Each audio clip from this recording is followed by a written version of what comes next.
But I did bring a synopsis, and this thing is really frightening to me.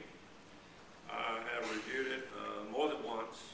I'm not going to read all of them, but I do want to share a couple of them with you that, in case you're unaware of some of these. Number one, a government committee will decide what treatments and benefits you get. There will be no appeals process.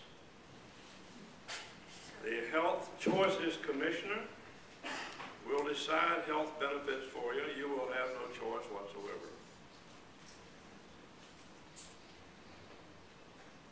The government will pay ACORN and AmeriCorps to sign up individuals for government-run health care. I don't know anything the government's ever run that was to our benefit. Certainly Medicare is run by it now, but there's been so much fraud in Medicare that, and you know, we need to rein that in if it doesn't get changed. That would help. I think the AMA has sold out to the government. The AMA will have all their wages set, whether you're a specialist, whether you're just a regular GP or a foot doctor. Can you imagine a cardiologist gets paid the same thing as, say, a podiatrist? And he's gone to school about 10 more years to get that degree, and it's about time he tried to catch up. And I realize there's a lot of, sometimes doctors have to do more tests on you simply to protect themselves from those lawyers out there who's waiting for you to make a mistake or claim that you made a mistake. So there's a lot of, well, if there wasn't a lot of money in the legal profession, they wouldn't be advertising so much. Here's something that's really frightening to me. Officers and employees of government healthcare bureaucracy will have access to all American financial and personal records. Right, folks? That's more than frightening to me.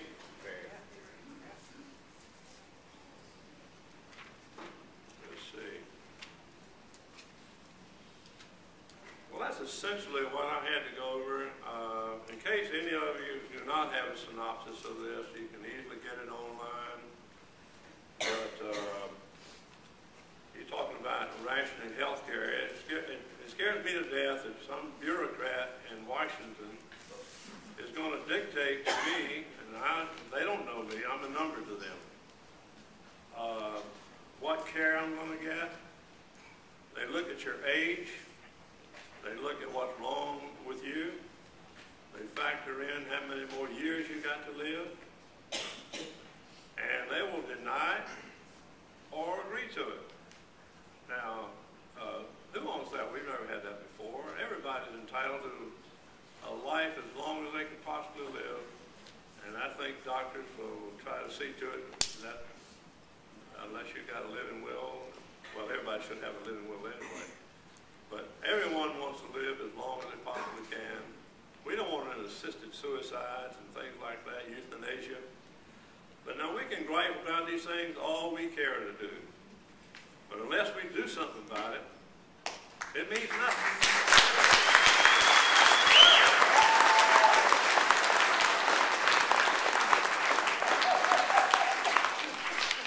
Here's what I want everybody in this room to do is I'm going to do. The Congress will be back in session before long, I think in mid-September. Unless everybody in this room, don't send an email, send a personal handwritten letter or type letter to this lady right here and express your disdain about what she's about to vote for. Maybe we can have an impact on this thing. But unless, I mean, emails, they just glance at those things, even if they see them. But what we need to do to get this lady, let her know what our wishes are out there. And maybe, just maybe, she will not get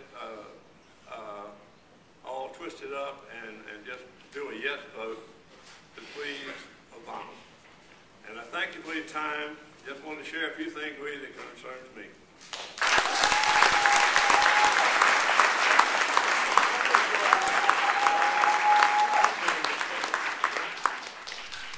Number 5, zoning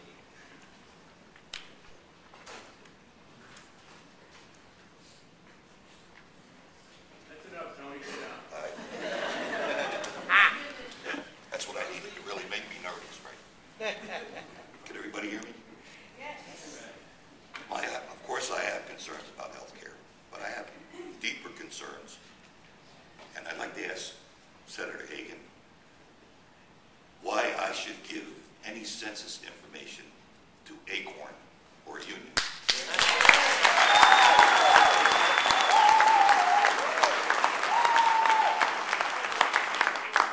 Number two for Senator Hagan. Obama, during one of his campaign speeches, stated that he wanted to have a national police force larger than the Army. Does anybody remember that? Yeah. Scary. Why $5.5 billion to Acorn? Yeah. That's all I'm going to say. Please answer those questions.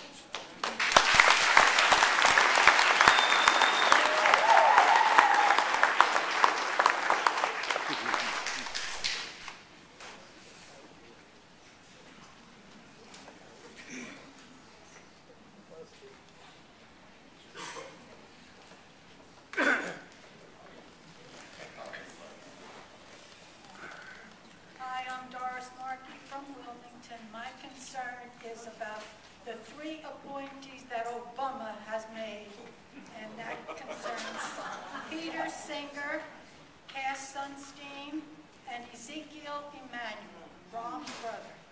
All 3 seem to dislike children, and I want to know if children are born handicapped, medical or physical or whatever their handicap might be, are they going to get the treatment, or are they going to be treated the same as us seniors? Thank you.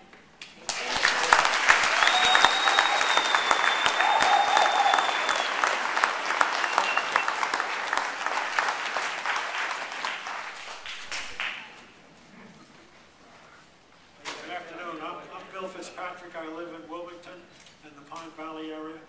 And I have several questions for Senator Hagan. Number one, we have an 1,100-page bill that was passed in the House of Representatives. Who wrote the 1,100 pages? I don't believe it was done by one of those representatives. I think we're entitled to know everybody who was involved in preparing those 1,100 pages. Yes. Number two, anything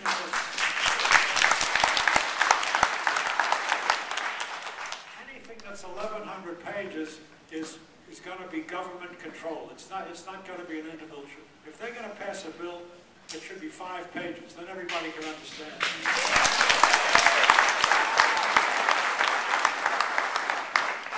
What I would suggest to you is that you go online and download the bill.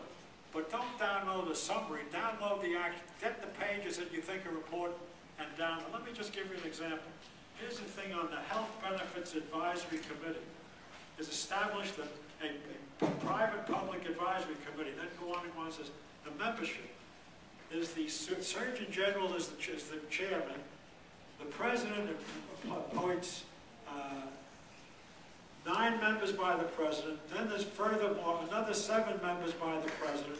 Then there's 9 more members by the Controller General. All government, all administration appointees. So that group is strictly what's in there now. There's nobody independent on that. And what do? Their duties. Recommendations on benefit standards. They state what should be in the different plans. I don't want them telling me what's in my health plan.